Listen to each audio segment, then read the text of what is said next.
2, 3, 4.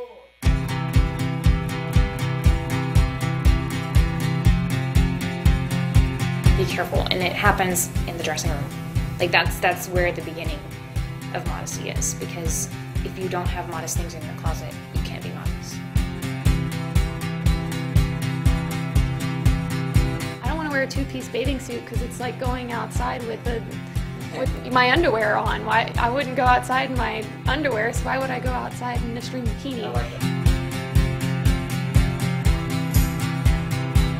Look, you may not realize it, but fashions that are common among prostitutes 10 years later become mainline. Thank you. They are the ones who set the standard. You know, how are you supposed to have a pure mind if you're saying the complete opposite thing by the way you dress? I really wish the girls understood that. Yeah, I don't think that when the females, they dress immodestly, they don't realize what it causes men to do.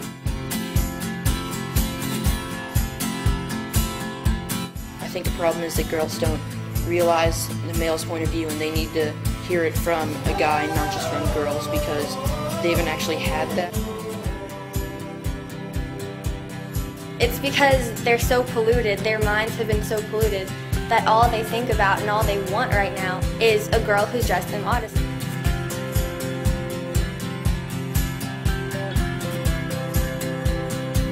Just a no-one situation, you're dressed immodestly. Because he's only interested in one thing. Yeah, one thing. Catholic school girls are just as bad, which is, I mean, if they were educated, maybe it would be Never different. taught that. I went through Catholic school my entire life, kindergarten through 12th grade. I never heard exactly what the teachings were on modesty. So I think they fail.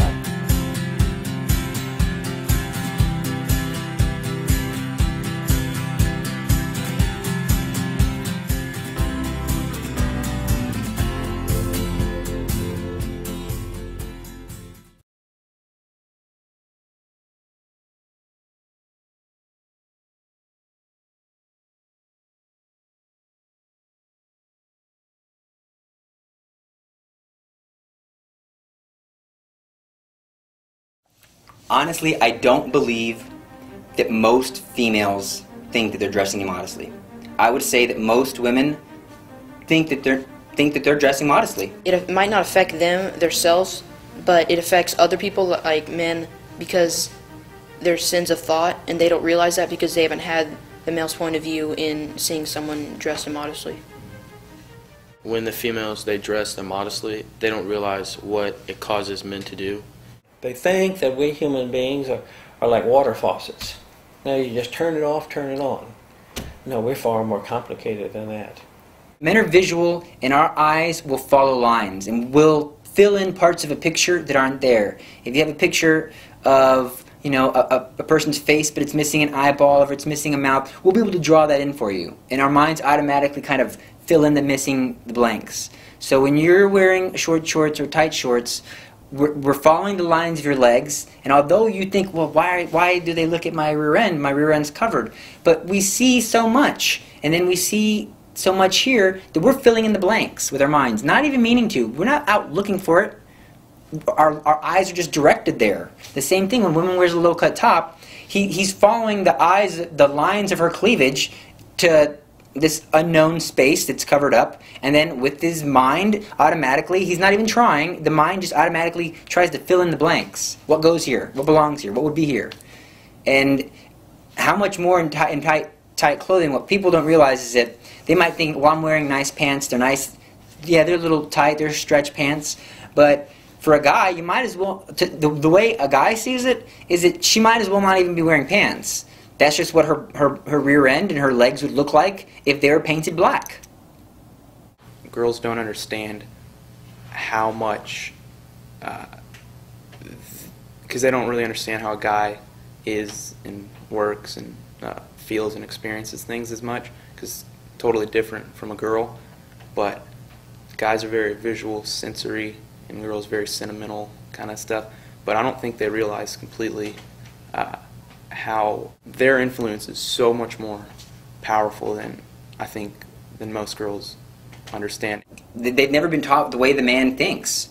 And anytime the issue's been brought up, then women will just make an excuse and say things like, It's his problem. He must be a pervert. He must be looking for sex. He must be... But it's not true.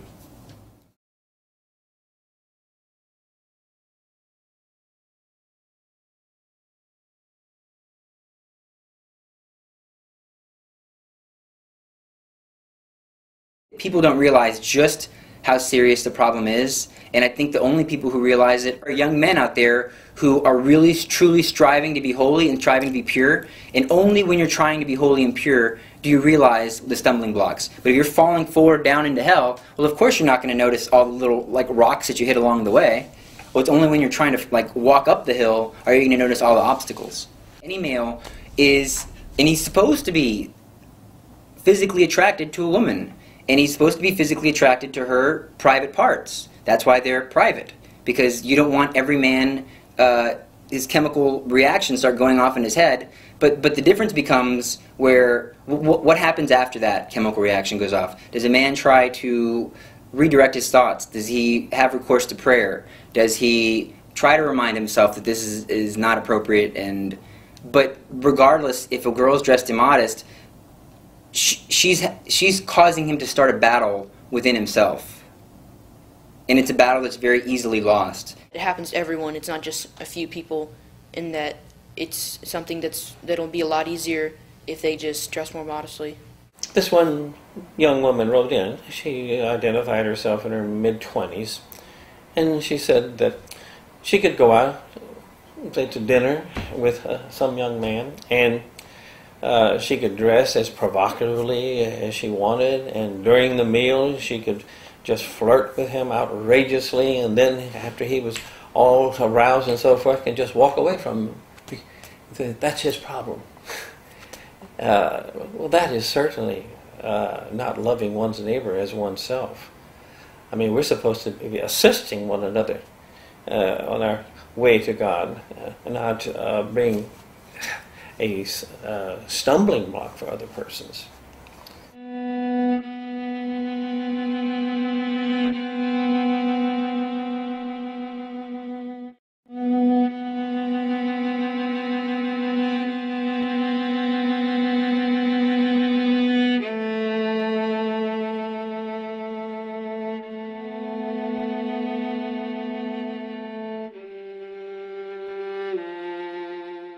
There's no appreciation, I believe, of the responsibilities we have to one another.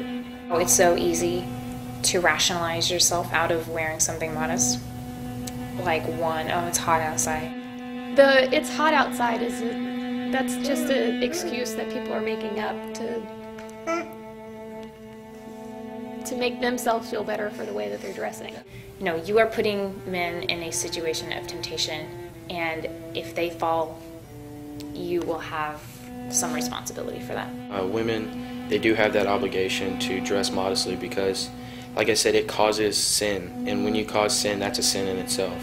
So I think to avoid sin for themselves and for others, they need to dress modestly. Our Lord, in the Gospels, he says that if one causes another weak person, that is, he says little ones, if someone causes one of these little ones of mine to sin, it would be better that that person had never been born, or if a millstone had been tied about his neck and he cast into the depths of the sea.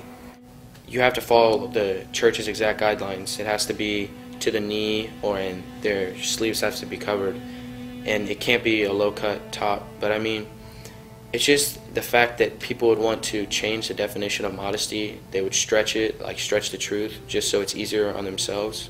It's just showing a laziness, and they don't want to have to change, and they're just trying to justify what they're doing is right when it actually is completely wrong.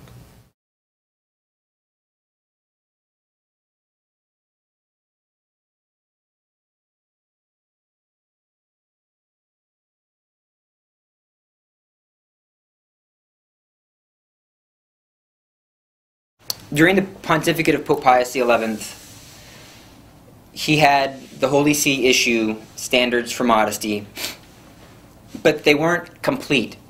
They didn't go through every little aspect and every little detail and talk about all these situations. Well, what if, because you can't foresee the crazy outfits that people would come up with today. I'm sure that if we tried, we could come up with a crazy outfit that met these standards that were first put out by the Holy See, and find a way to still be grossly immodest. What was your opinion when you first heard about it? Like, how did you first react, your instinct? Well, my instinct was like, no, I don't want to listen to this.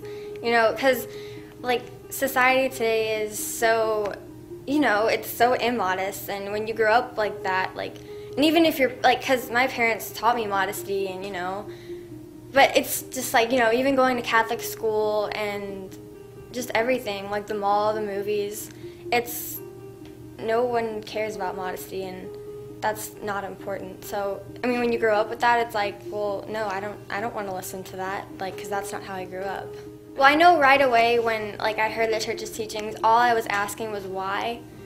For some of the things that I didn't completely understand, like the bottoms reaching to your knees and even quarter-length shirts, even though I never really wore tank tops or spaghetti straps or anything, but I just wanted to know why.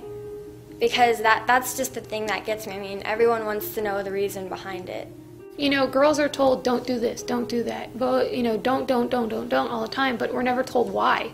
You know, why shouldn't we dress this way?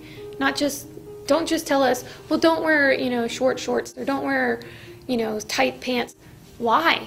You know, why can't we? And that's what a lot of the times that's what is missing from talks to girls is, well, this is the reasons why you shouldn't be doing the things that you're doing. People want to know why they need to, well, why do I need to believe that, you know? And if it's true, it should be able to be defended. So if immodesty is wrong and if certain uniforms are inappropriate, it should be able to be defended with why. There are going to be men who are looking to sin. There are going to be men who want, you know, inappropriate things from you, who are going to be pushing, who are going to be harassing you. They're going to come no matter what, the way you dress, no matter what. They're just some bad men out there. And those men have their own problems to deal with. You don't have to do anything to help those guys out. They want evil, they're seeking it. But these minimum standards are going to help you not scandalize, not lead another person to sin, who's your average Joe, who's really striving to be holy. People like me, people like my students, people like the church-going men, the good fathers who are taking their families to church. It's going to help them stay out of grave sin. And then even more so, it's going to help the adolescents who are having hormonal changes in their life. It's going to help those young students, those elementary school students who are learning how to form their morals and get their background. So this is what these standards are going to do. They're not our enemy. They are a help. So often we see the church as an enemy giving us these burdens and rules, but in reality, they're only saying it because it's true and it's for our own good. And so the standards are obvious if you think about them. No garment, no shorts, no skirt, no dress, male or female, should be shorter than the knees. That makes sense. If men find women's thighs attractive and people say, ooh, I like your legs, girl, well, you don't have to worry about that. Okay? Nothing shorter than the knees. And then the sleeves, minimum quarter length. And this minimum is not the ideal. This is just the minimum. And then the neck, it was originally voiced as 2 fingers breadths beneath the pit of the throat, but due to market conditions and due to the way people use language, it translates essentially to about 2 inches beneath the pit of the throat, which is actually a good bit. Like, you don't even see the pit of my throat in the shirt that I'm wearing. So, and that's it. Those are the standards put out originally. Obviously, we could always add to those if this is their intention to keep people from sin, and that'd be what? No tight-fitting clothing, no clothing that it might be 2 fingers breadths here, but it's so loose that when you lean over, everybody can see down your shirt. No see-through clothing, no clothing that is meant to look like the color of your skin tone, or any transparent materials that are going to make men's curiosity be unnecessary, because clothing primarily is supposed to be to cover. So when we say marry-like modesty and marry-like clothing, that doesn't mean you have to dress like a first-century Palestinian woman. You can dress with the same standards of modesty, but according to today's contemporary fashions, within reason. Unless you are in tune to the life of grace and understand God's presence in your life, you don't have a reason to be modest. Like, you would have no motivation